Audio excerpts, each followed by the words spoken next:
Hey, welcome back. So I'm going to tell you a story. I'm going to hold the phone and it's going to jiggle around a little bit. I was giving a talk this weekend and it really helped me remember some things about the process of diagnosis and failure at work, like I talked about in one of the earlier episodes. So here's a little bit more self-reflection for your sake.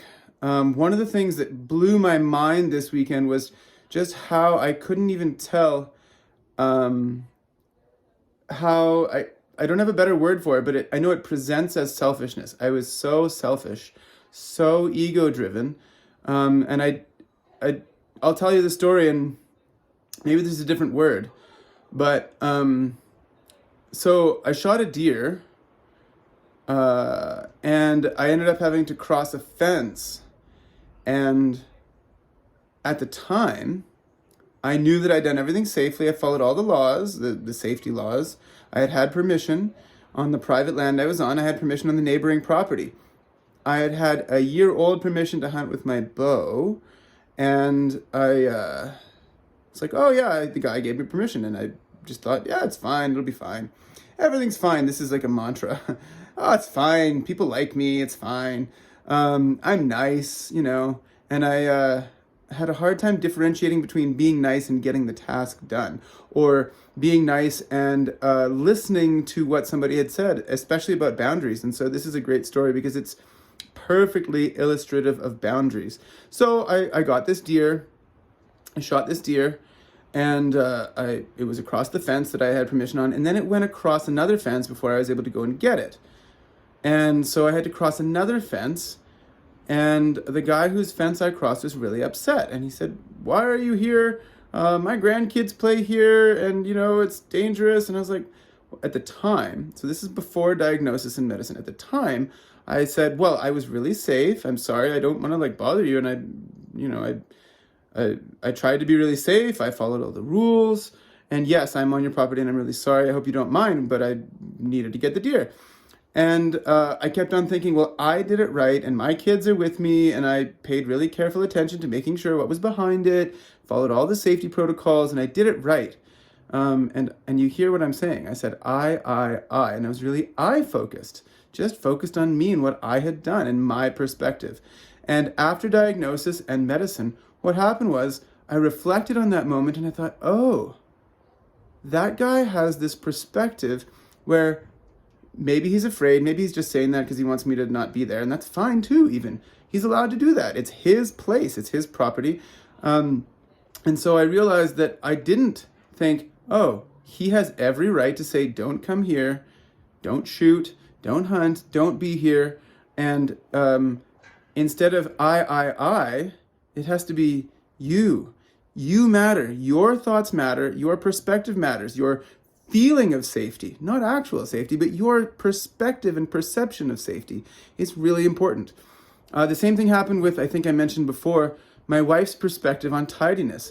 I'm not naturally as tidy as she is, but she cares about things differently than I do. And so it's not about what I want, it's about what she wants. And I was able to understand that as well later after diagnosis and medicine. And so realizing that was just flabbergasting. After my first failure, as a teacher evaluation situation, I deflected and I was like, no, they don't know what they're talking about. I'm right, I'm amazing, I'm creating community, and I'm doing this and I'm doing that. I'm checking all these boxes that aren't the boxes that they're looking for. And I kept on pointing to those things. I was like, but we're having a good band concert, but we're doing this and I'm doing that. And it's like, that's not the point. The point is you're not checking this box, you're not checking that box, you're not doing the task that you've been assigned. And I was like, after medicine and diagnosis, I looked at the deer and I looked at the data collection and I looked at the things that I wasn't doing as a teacher, and I could all of a sudden see it. It was like this blindness, deafness. I couldn't hear when people are saying, do things this way. I was like, oh, I'm not listening. I'm not following their direction. And it was like a eureka moment. And I'm so sorry to all of the people who I, mildly or, in any severe way trespassed against, crossed their boundaries. Oh, it's fine, they won't mind. I'm nice. or didn't do the task that I said I would do. Like, it was quite a shocker. Right now, I'm trespassing on 5-minute videos. I hope you'll forgive me. But this is a really important one, and I need to tell enough stories, and I need to describe this so that you can understand it's not as though I had any sort of malice. I couldn't even see this. I was totally blind because I was focused on other things, prioritizing other things. And it just shocks me. It just absolutely shocks me.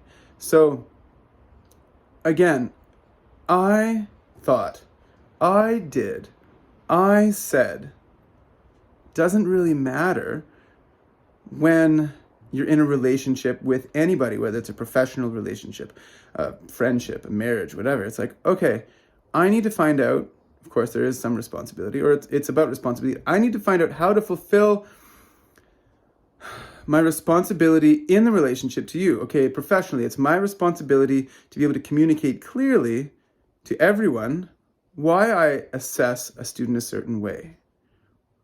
And now I can do that. And I couldn't even see that I wasn't doing a good job of that before. So I'm really thankful. Again, I mean, the union, the school district was so supportive in helping me get through this weird thing that certainly presents as ego and pride, and maybe that's exactly what it is. But it was also, maybe that's what it was. Maybe I was just blinded by pride. Oh, but I'm doing this, and I'm so proud of it. And so the humility to hear instructions and follow directions exactly as somebody else thinks they're important has become possible. And I'm so thankful and so annoyed that it's medicine that helps. But that's what it is. So dopamine deficiency is physical and allows for this non-physical sort of considering other people thing. It's really difficult, and I'm really thankful. I'm also thankful for watching, for you watching. So, yeah, there you go. Thanks.